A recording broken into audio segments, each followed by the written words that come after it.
Os presupostos de Pontevedra para este 2022 continúan avanzando na súa tramitación. Hoxe esas contas superaron un novo chanzo ao seren aprobadas na Comisión de Economía e Facenda. Nesa comisión foi recibida a emenda presentada polo Partido Popular e que a voceira do goberno local define como triste. Anabel Gulías di que semella unha simple valoración política. A mí me parece que triste e grave.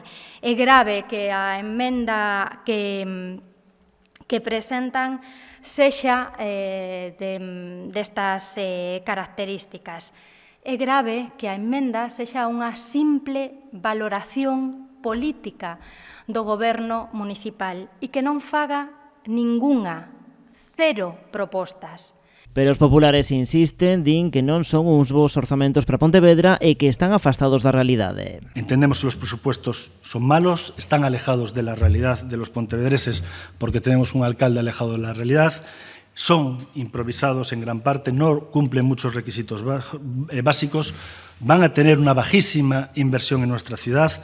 Se abandona el rural una vez más, se abandonan los barrios o la mayoría de los barrios. En ese capítulo, os populares poñen o foco no barrio de Monteporreiro. Y los presupuestos han sido especialmente crueles con el barrio de Monteporreiro, donde el señor Lores ha cumplido su venganza contra los vecinos y hay 0 euros en el capítulo 6 de inversiones para los vecinos de Monteporreiro.